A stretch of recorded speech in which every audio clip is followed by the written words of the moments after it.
A man sits down in an auction house and bids on the leases of thousands of acres of public land.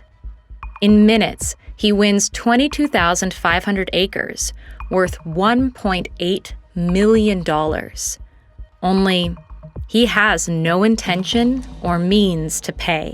He's arrested for fraud and spends 21 months in prison. And yet, many people think this man was justified, and some even see him as a hero. During my years of wrongful imprisonment, I lived alongside people guilty of fraud, robbery, and murder. And every one of them felt like they had a good reason. They saw their actions as reactions. It makes me wonder, how do criminals rationalize their crimes? And how does our justice system justify its response? Is it ever appropriate to treat the guilty like the innocent? This is the truth about true crime.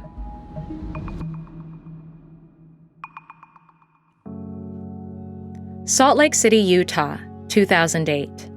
27-year-old Tim DeChristopher walks into a federal auction hosted by the Bureau of Land Management, where 116 leases of public land near Arches and Canyonland National Parks are up for sale. He was assigned bidder number 70.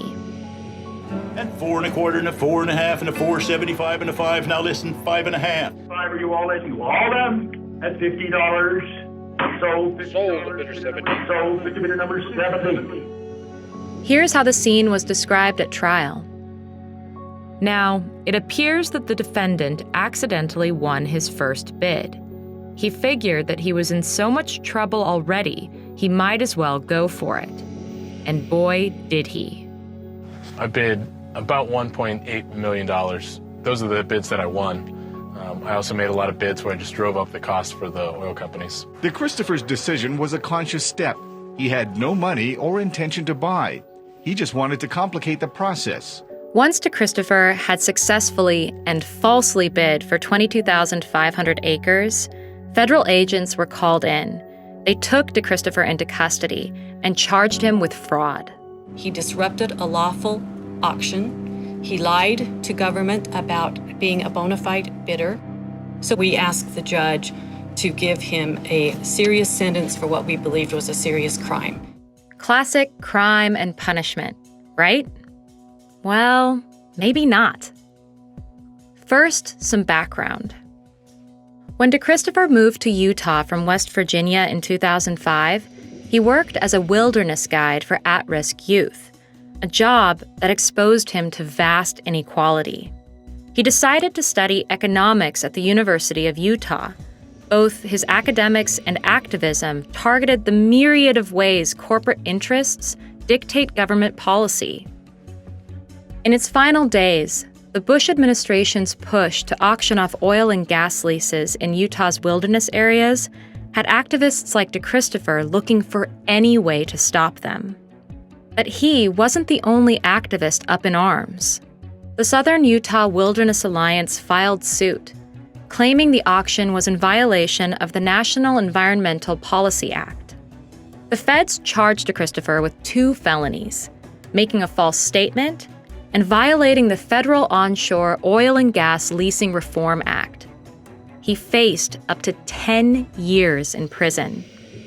I had all these visions of my future and all the catastrophic effects of climate change. But if I start to bid on this, there's a decent chance I could go to prison.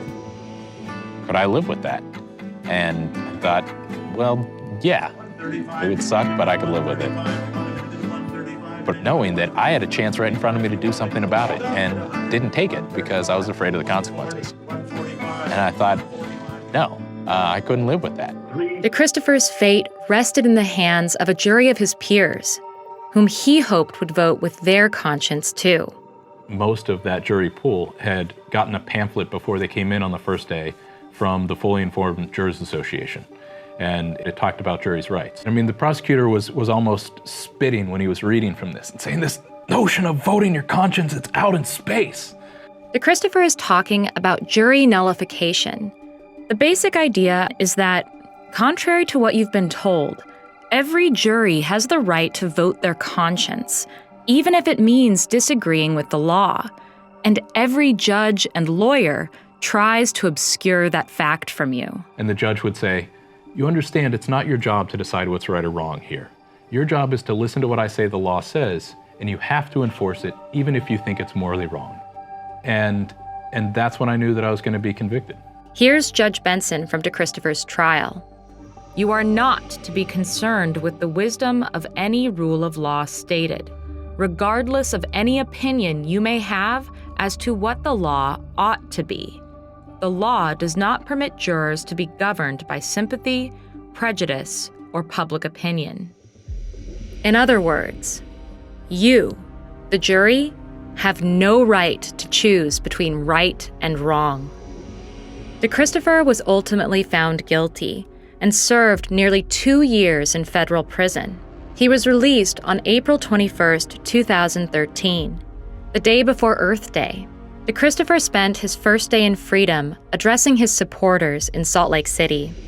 Where's the point where our movement is going to say that stopping this injustice is more important than my career plans, is more important than my comfort and convenience? This should be that point. In other words, we can't save the world by playing by the rules. And yet, in his closing arguments, the district attorney had this to say: the rule of law is a founding premise of our great nation. It is the rule of law that protects us from those who would do us harm. It ensures our most basic freedoms. He chose a path of illegality and criminal conduct. But is the government holding the fossil fuel industry to the same standard as an activist college student? In the wake of DeChristopher's actions, and with the Obama administration now at the helm, a federal judge ruled that the auction was invalid. A little too late for DeChristopher, but a moral victory. So how should we decide when a law should be followed or broken? Should the jury have been instructed to vote not just with their reason, but their conscience? Or is the rule of law crucial to protecting both civil society and the environment? Let me know in the comments. And follow or subscribe so you don't miss the next episode of The Truth About True Crime.